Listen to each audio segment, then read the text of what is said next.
Good morning, good morning, good morning. Um, so, I'm not always getting to you guys when I wake up, but most of the time that's when I'm most inspired.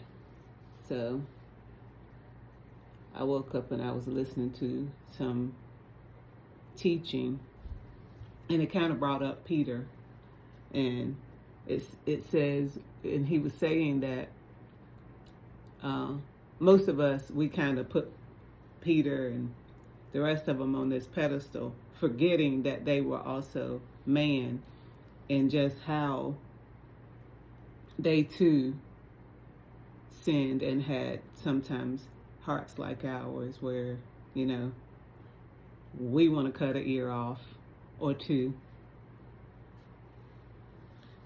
or say some things that definitely ain't Christ-like, act the way that's definitely not Christ-like.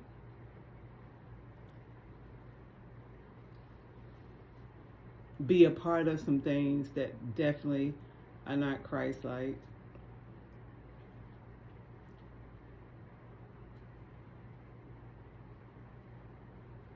Did I say do some things that just ain't like Christ? But you know what I mean. And but God forgave Peter, and he was still a follower of Christ. He was still a disciple. So we still get to follow the Lord even when we mess up. So when you deem that pastor, preacher, deacon, saint, and friend, and say, "Oh well, look at what they done. They are human." Yes, I do feel that they sometimes are held to a higher standard and possibly should um, hold themselves to a higher standard, and definitely should hold themselves to a higher standard. Try to resist as much as possible, but yet they are still human. And we're going to be going to God on a regular to ask for forgiveness. You know, I don't know that we should still keep going over the things that we know we're going to do. Like, we just know we're going to do some stuff on a regular basis. We know those things, right? But we'll say, "Forgive me, Lord, today, this morning." But you know you're going to do them tonight. You know, because you kind of don't even want to give that sin up. You kind of just don't even want to give it up. You don't want to give that up. I would say for that kind of stuff, because I definitely have been there and got some things now, is to ask God to take your love for that stuff away. You know what that something is. Ask God to take your love for that stuff away and bring your love to what makes him happy. Bring what you desire. Make his desire your desire. And Lord, help me to work your desires out in my life. And that my desires will get put out, not just on the back burner, but out. Because our desires are tangible right now. We can touch them. We can feel them. We can do them. We can feel that we, because we can ask God for forgiveness, we're going to go do it one more time. Been there, done that. And felt like, "Lord, please don't let me die in this moment." And he didn't. But somebody did. And somebody will. Don't let that somebody be you. I'm going to definitely try not to let that be me. So, not that I live in perfection, no. But I am forgiven. And I ask God for forgiveness. And I asked him to deliver me. So I would say those things that are in your life that you know aren't pleasing to God or that bring conviction to your life, ask God to remove those things. And he will. It may be slower, and the world might see your problem, but God will see your deliverance. He will see the value in you and who you're going to become and who he's making you. And he loves us already. So while we cancel people in this nation real easily, we just put the big C on them and we really want them to go somewhere and crawl in the hole. God don't do that. He does not do that. And thank God he doesn't, because a whole lot of us would be in a hole somewhere a long, long, long time ago. And I know you, like me, could probably think of a few people that possibly should be gone. Lord Jesus, they just terrible and mean. And they don't seem to be changing. But what they will do is bring you to your knees. And they will keep you ever before the Lord, such as the things that are going on right now in this world.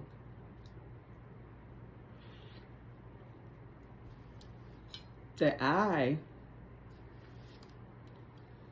don't understand. I ain't going down that road. We'll just stick with us this morning. You know, or since it's me I'm talking about 90% of the time, we'll talk about me. I got issues that I take before the Lord. When I'm hurt, I'm hurt. And, you know, sometimes bitterness has set into me. You know, I'm asking God to move that, especially for the people that have hurt me over and over and over and over again, or put me in a place where I don't understand. And it seems that they get to move on and be happy, and kind of just erase you and check you off. Job done. Move out of the way. That can bring bitterness, and I ask God to forgive me for that even right now. That kind of pain hurts. If you're experiencing that, God is a forgiving God, and he forgives us even now. As long as we're bringing ourselves to him, we have admitted that there is pain, there is bitterness. And we willingly admit, and we willingly submit ourselves to him to be cleaned and washed. And I submit myself to be cleaned and washed. There's some hurt and pain that, you know, you might have gone through in your life, and I say I have gone through in my life, that sometimes it's so much more easier forgiven than other things.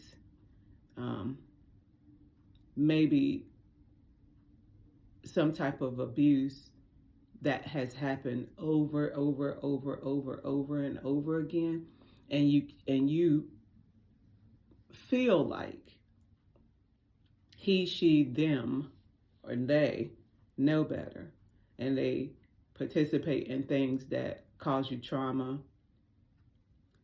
Those are the things that can cause bitterness, because you feel that people knew what they were doing and they willingly participated.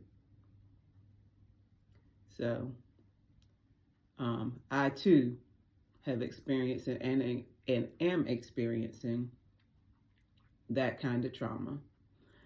And I'll say to you that may be experiencing it, don't look for other people to understand, because until it's them, unfortunately, 90% of the time, until the pain touches the individual, they don't understand what you're talking about. They can empathize and sympathize, but they generally have no clue of what you're talking about. I don't wish it on anybody, because I just don't. Sometimes I might want to say I wish the people that were giving it, I kind of, my heart says don't wish that. But my mind says if you experience it one time, possibly you'll stop it. But who knows? You could get crazier or meaner. Who knows? I don't know, because I don't know who you intend to be in life, and what if you're working on yourself. And if you're saying, I want to be a better person, and every day, thank the Lord for the last while that I can remember, my thoughts and prayers when I rise in the morning, when I've gone to work, when I've been anywhere that was uncomfortable or made me feel in any way less than, I immediately check me, and I immediately take me to the Lord. Check me, Lord. Help me to become better. Help me in this situation. I want to be a better person. I ain't saying that's always right, because sometimes that can turn out to be a little bit of self-mutilation, may I say, because really you're cutting yourself, because sometimes it just ain't you. It's other people, their opinions, and their anger and whatever it is that they want or don't want from you pushed upon you, and you don't have there's nothing you can do about it, you know? So, but again, getting back to one thing, and that is we are forgiven. And like Peter, we're going to have moments where we want to take an ear or two, but we're forgiven, and we thank God for that forgiveness, you know? And keep that in mind today, you know, that, you know, I employ or would love to employ one person today. If you can make one person smile today, work on that. And you would have done the world a service today. One individual, a smile on one individual's face. One. I don't even know the world's population. Y'all smarter than me, or you could look it up just like I can.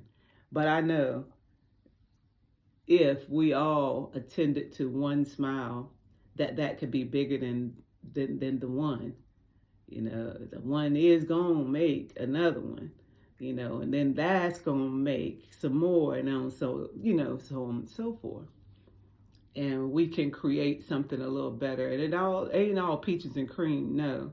But a moment of a smile would make the difference in someone's heart.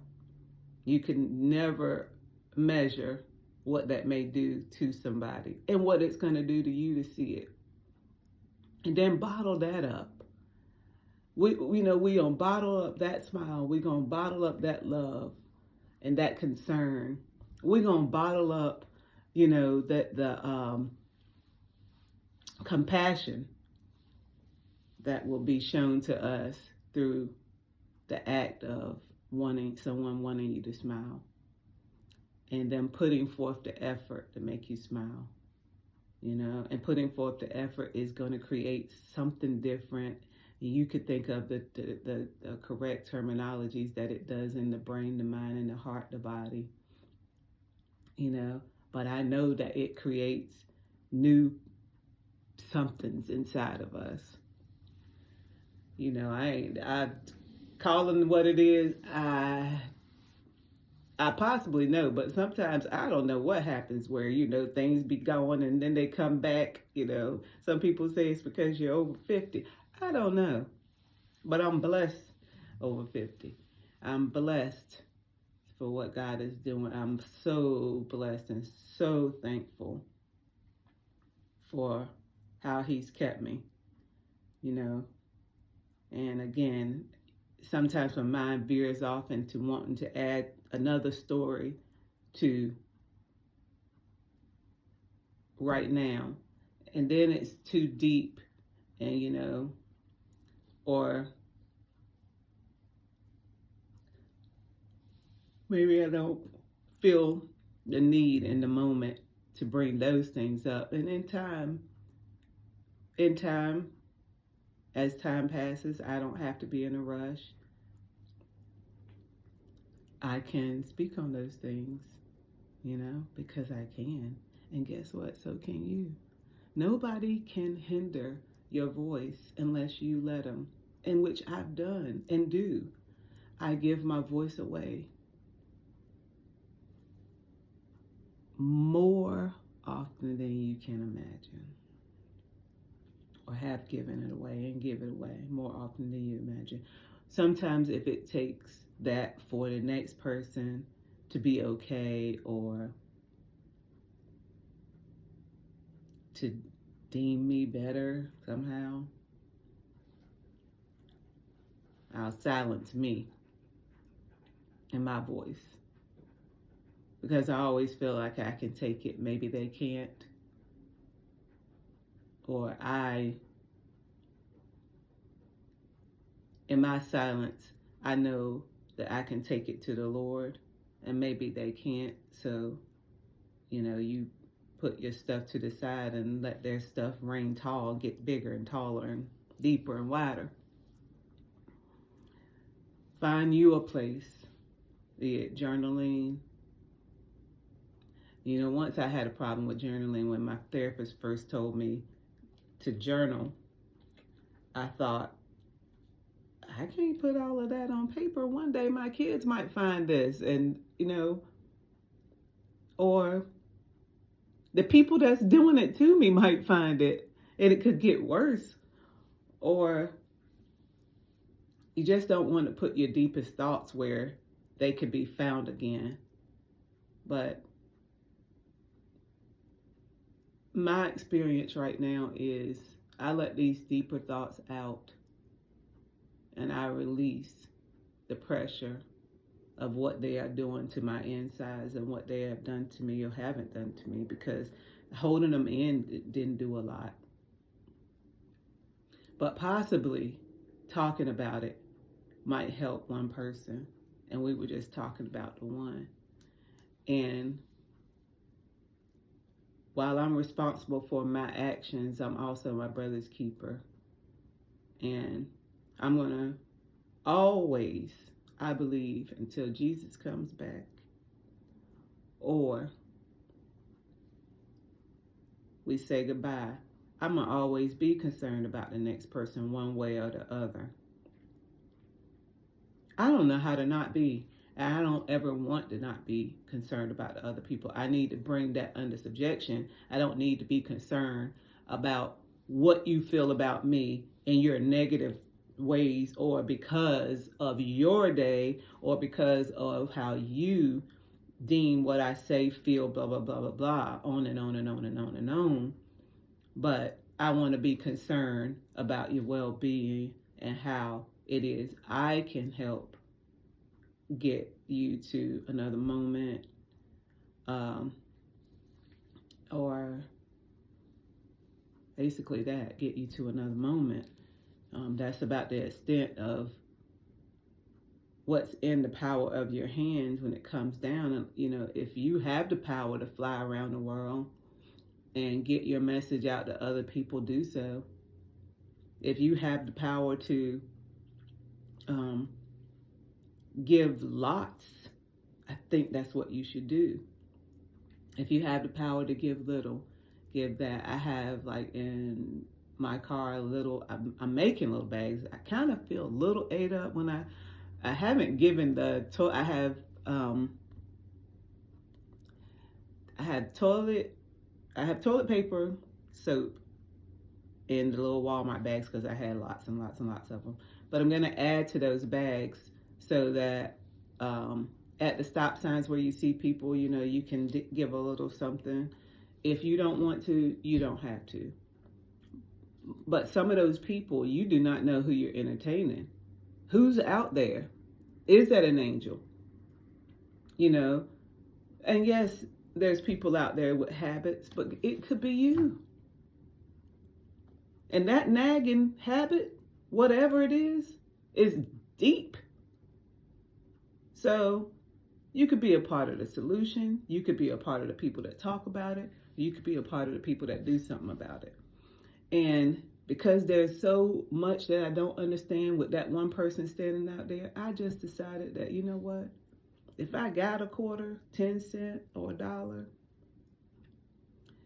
if I got a roll of toilet paper, toothpaste, and a comb, etc., I'm going to just give it and let them do what they want to do with it. But my heart is that you be in a better place. I don't want, if I'm standing there and I'm in a heap of world of trouble, if I were a drug addict or alcoholic or whatever the aholics are, because there's a whole lot of them, just not those, then somebody reach out to me, please. Somebody pray. Somebody ask God to reach down and tend to that situation. And if I don't even want to help, pray to God, pray to the Lord that I have a desire to want to be helped, that I have a desire to want to change, that in my heart He will want to take the alcohol or the whatever it is away, so that I will see that I'm in a dangerous place in life and I need help and I need to clean up.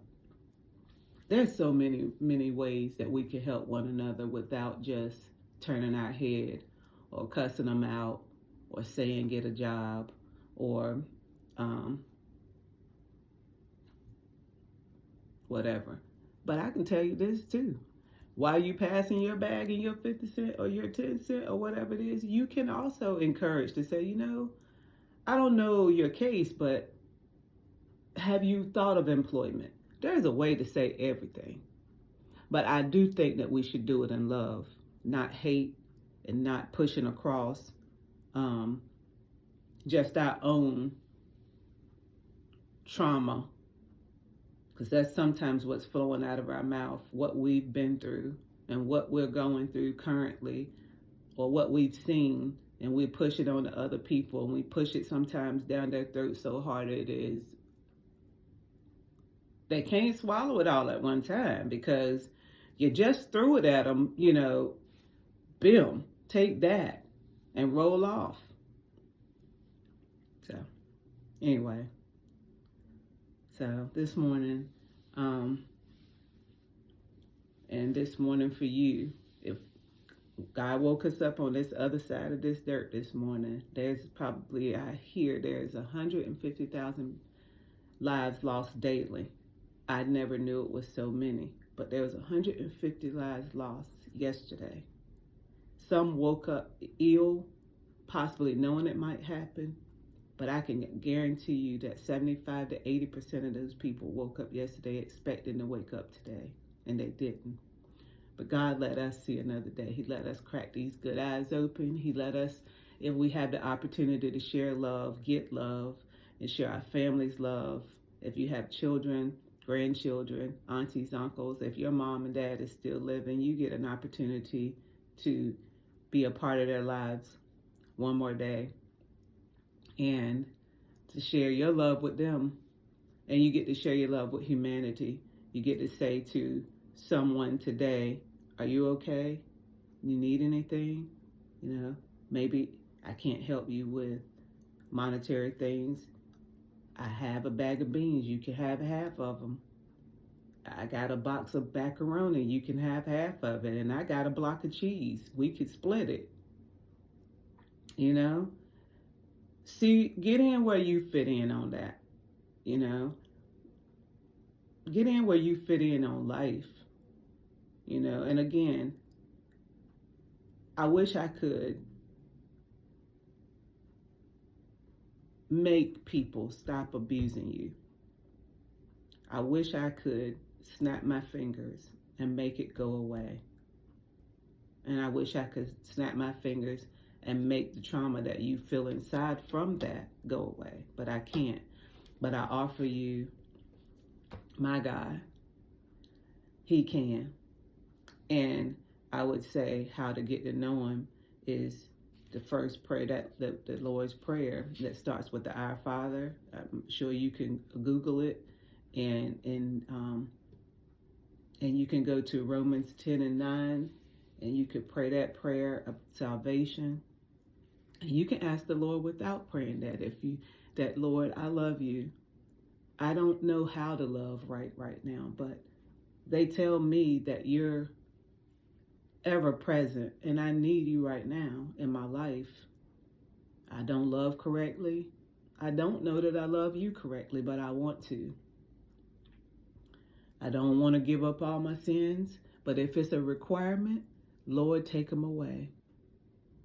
Pray to him like you're talking to your neighbor, but only the neighbor that won't tell nobody, who sent his son. How many of us gonna do that? To die on a cross for a group of people who beat him beyond recognition, where we could not recognize him. They didn't know who he was before he got on that cross. I heard a lot before now of how Jesus gave his life and some of the things that was done, but it's deep and it's wide, and I couldn't imagine sending my kid to go through an ounce of that. But God sent Jesus to do that because he loves us that much. What, our terrible selves? With the ones we don't want to give up our vices because what? Because of our own selfish reasons? I got some. But he still sent them. And he still loves our behinds today while we curse him and certainly disappoint, I'm sure. But we never disappoint past love, and we never take him where he can't love us. And that's the amazing part. People will leave you, walk away, deem you this, that, or the other, cancel you out. Hallelujah. But God does not cancel us. He don't cancel us. The world can cancel you, but in the end, where they going? When they close their good eyes, because when the Lord said it's over, it's over. When they close them good eyes, where they going? Whose face will they see then? What judgment will they face then? We are only responsible for us and to carry somebody else along with us. Because the rest of this stuff going away. And I like stuff too. And I'm asking God to help me with that. I do like stuff. You know. But it's all going to be left behind at some point. Can't carry it. And your family will throw it away or give it away or sell it or, you know, because they'll have their own stuff or their own blah, blah, blah, whatever. That part really does not amount to a hill of beans. Who will you open your eyes to at some point? That's the part that you should be not worried about, but get excited about and get on it. You know, and don't worry about the cancel nation. This cancel nation.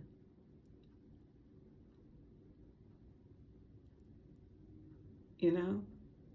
So, remember your story matters. And find you a place to talk about your story, wherever that is. And then ask God to lead the one person that needs it to it.